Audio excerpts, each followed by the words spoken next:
Discuss about the popular topic, that is strings. So as we discussed in the last class, strings are nothing but a form of text, right? So strings are a group of characters. Okay, so whenever characters are formed together, so that makes a string. So set of characters is also called as a string. The string are used to store the text. Okay, so and also the string will be always enclosed in the double quotes. So let us just take a small example, that is see out hello. It's a string now because it is a group of characters which is enclosed within the double quotes. So this kind of text are called as strings. Okay, but what if I want to declare a string and print it? So I write string followed by a variable called as grade. So I will be assigning this variable grade with hello now. Okay, so you can declare a string by taking a data type, by declaring the data type called as string. So whenever you are writing a program, like whenever you are trying to print it out, I just try to print the variable. So this gives us the output called as hello, right? Okay, see, the hello is printed now. Okay, so this is how the strings are declared, and we will be using the string. So by using the equal operators you can assign some text. Okay, so usually the header files which are used to perform some of the operation on string are string header file. Okay, so how do we include that header file? Hash include, it's the ring. So you can see the string here. So you will be using the string header file to perform the string operations. So as I'm telling that we are going to do some string operations. So let us see what are those string operations. Okay. So first is we are going to perform a operation on a string called as string concatenation. String concatenation. So this is pronounced as concatenation. So what does it do? So string concatenation can be used between strings to add them together. Okay, so we can add two strings together by using plus operator. So we will be using the operator called as plus, and we will be joining two strings.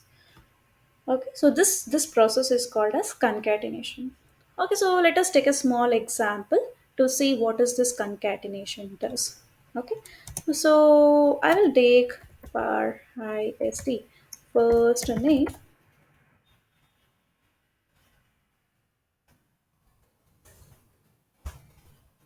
first name, and I will declare the first name as John.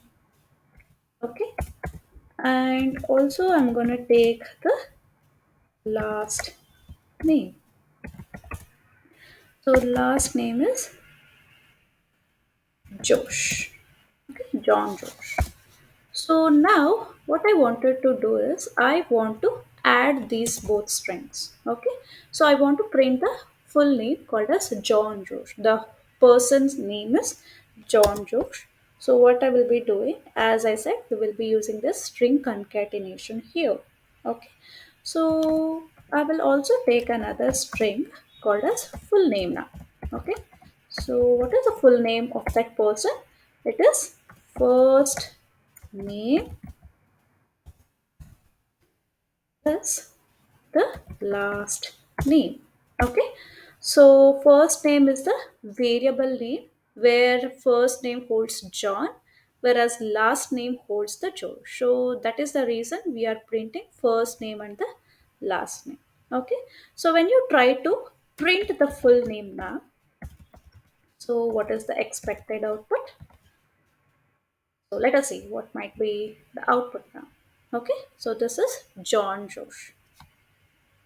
Okay, but as you can see, this string is joined.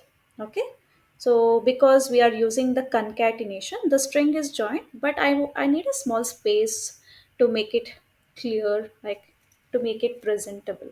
Okay, so what I will be doing, I will also add a space between this first name and last name. So how do you add a space between first name and last name? So it's very simple. You can just take two double quotes. Okay, so you can just take two double quotes, inside it add a space. Okay, so space is also considered as a special symbol. Okay, so whenever you're adding a white space here, so it is same reciprocated here. Okay, so between John and Josh, you can just give a small space. So this is how you can add the space now. So as you can see, there is a space now between the John and Josh to make it more presentable. Okay, so this is all about the string concatenation. So concatenation symbol is plus. Okay, so let us also discuss about another topic called as append. So what comes to your mind when you hear this word append now? So a string in C++ is actually an object. Okay, so whenever you are taking his first name or last name, these are considered as an object. Okay, which contains a function that can perform a specific operation on a string. Okay, for example, you can also concatenate a string with the append function. So let us check how we can append that function. Okay, so as you can see, I have taken John and Josh here. So now I'm going to take full name. So instead of adding these things, what I will be doing, I will append the first name. So first name is already there. So with the first name, I'm going to add this last name to the first name. Okay. So how can we do that? This is done. First underscore name dot append last underscore name. Okay, so now let me give the semicolon. So how are we going doing this? I'm appending the last name with the first name and assigning those full name to the variable called as full name. Okay, so whenever you try to use this append and inside whatever use with the last name, it will join the first name and the last name here. Okay, so let us run this program and check what happens. So as you can see, John and Josh are present in the full name. Okay, so you can also append the characters like this. You can also append the objects like this, and you can print.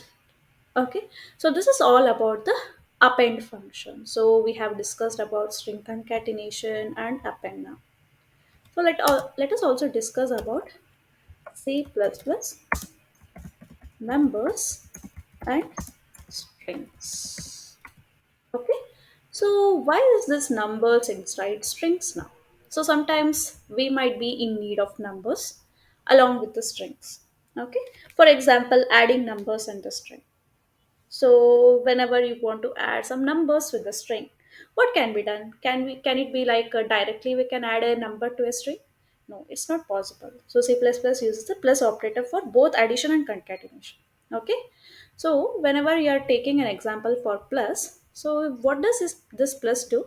This plus also be used for addition purpose and also for the concatenation purpose. So this is a kind of a notable point, right? So numbers are added whereas strings are concatenated. If you add two numbers, the result will be the value. But whereas if you add two strings, the output will be the concatenation. So let me explain this by taking an example. Okay, so I'm going to take int x equals 10 and int y equals 20. So what we'll be doing, I will be taking int z.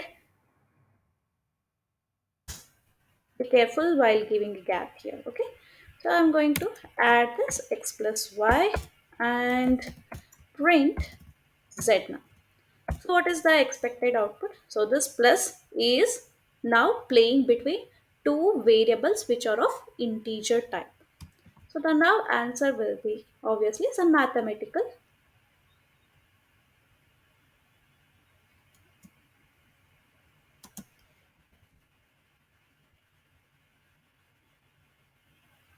Okay, so as you can see, it will be some mathematical value, right? So what if I change this to string? Now I'm gonna change the data type of integer to string now. Okay.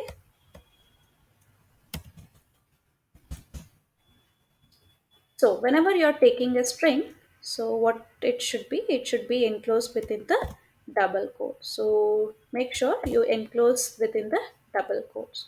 So and also I'm gonna change this to string. Okay.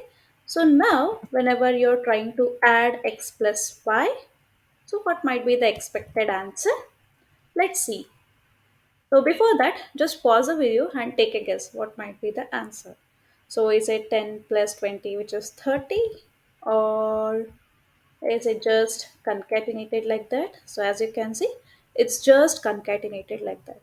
Okay. Even though whenever you're taking in numbers between the double quotes, it acts as a character. It is considered as an alphabet or a text. Okay. So it is not considered as a number. Instead, it is considered as a character or a alphabet. Okay. So if you can try to add a number to a string, so what might happen? So let me take this as a int now. Okay. Now what I'm doing, I'm trying to add one string and one integer now. Okay. So x is of. So let me just change this also to a number so that this is of integer. Okay, so now what we are doing, guys? So I'm taking a variable called as x and assigned to 10, y is of 20, which is an integer type. So now I'm going to add x plus y, where I'm going to add a string and an integer. So let's see what happens now. Okay, I'm going to run the program. So, okay. So you can see an error here, mismatched type. Okay, so you cannot concatenate a string and an integer because whenever you're trying to take string and an int, the compiler get confused whether it needs to add those numbers or it needs to concatenate those numbers. So there will be a small confusion inside the compiler. At that time, it might give you an error. So be careful whenever you're trying to use the string, you need to use only the string. So you need to convert this y to string first and then you need to add. Or else you need to convert the string into integer and then you can add. So this is only done for string and an integer. So you can also add a numbers which is a float type and integer because both acts as a numerical data type. So you can add those kind of numbers, but not the alphabets and the integer. So this is a small point we need to concentrate on. Okay. So we have discussed about string numbers and strings. Okay, let us also concentrate now about string length. Sorry. Okay. So what is the string length now? So by the name itself, you can understand we are going to deal with some length of a string, right? So string length is nothing but to get the length of a string, we use the length function. Okay. So there is a function called as ngth length. So using this function, we can find the length of a string.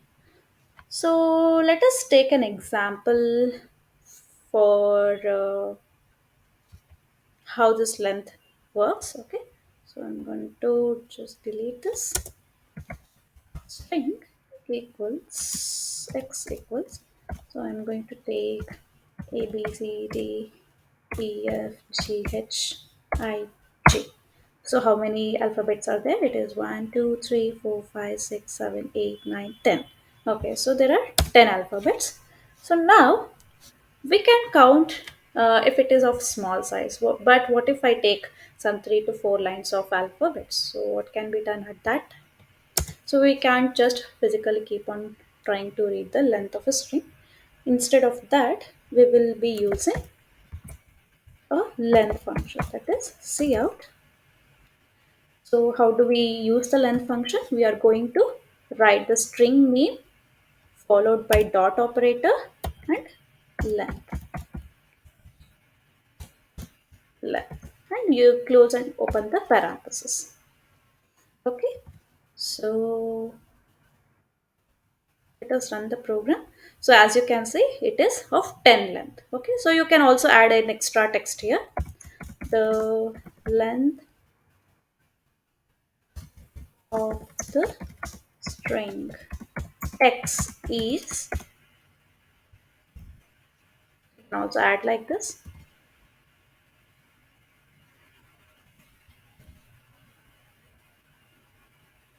So the length of the string x is 10.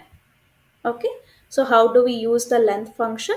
So whenever we are declaring a string variable, we need to use that variable followed by dot operator and the length function. So this is how you use the string length. Okay, and there is a small tip that you might see some C++ program that uses the size function instead of length. Okay, so there is also called as a size function. So you can also use the size function instead of length. So this function usually used to get the length of a string. Okay, so this is just a same as length function. It is completely up to you if you want to use a string or a length. It is up to you. Okay, so let us also say take example for size and check what happens if it's working the same or not. Okay, so let's check that. Yes, it's working completely fine. Okay, so it's up to you which one you want to use it, but both are same. So let us move on to the next concept in the string itself, that is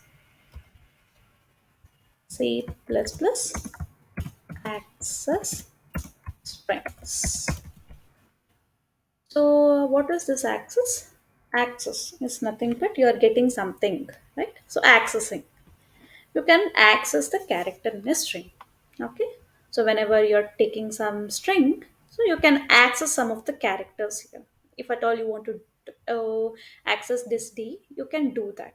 So let us learn how we can do that. Okay, so before moving to this concept, I want to explain you one important thing, important feature about this string function. So what is that? Whenever you're trying to store a string, so each and every alphabet or each and every character inside the string will be having a address in the sense index. Okay, so this index is very unique. Okay, so whenever you're trying to take a string, so now let us learn what is the index of these variables. Okay, so A holds the index 0, B holds the index 1, C holds the index 2, 3, 4, 5, 6, 7, 8, 9.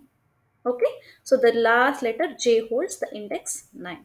So whenever you're taking a string, always the first letter will be having the index 0. Okay, and followed by the next letters. So this is how we can index or we can differentiate between each letter. So each and every letter is specified by unique index, and we can access those alphabets or those characters using this index. Okay, so let us learn how we can use this index and how we can use this in actual program. Okay, so usually index is usually enclosed within, it can be accessed using the square brackets. Okay, so don't get confused. So I'm going to access the letter D here now. Okay, so what I will be doing, I will be taking the string name. So which letters character I need? So I need a variable called as x, and in the variable x I need the fourth character. So I need to specify which variable I need. Okay, I need the x. So as I said, we will be using the square brackets to indicate the string index. So we need to count the index number, that is 0, 1, 2, 3. So the D will be stored in third index. Okay, so I'll always the first letter will start from the 0 and followed by the next number. So I'm going to save this and run the program.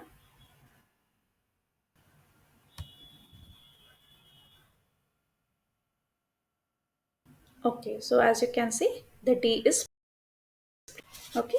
So this is how we can access the string elements from the string. So if you want to access A, so how do you do that?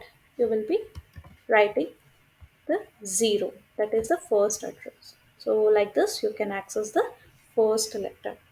Okay, and also if at all you're willing to change a string character, you can also do that.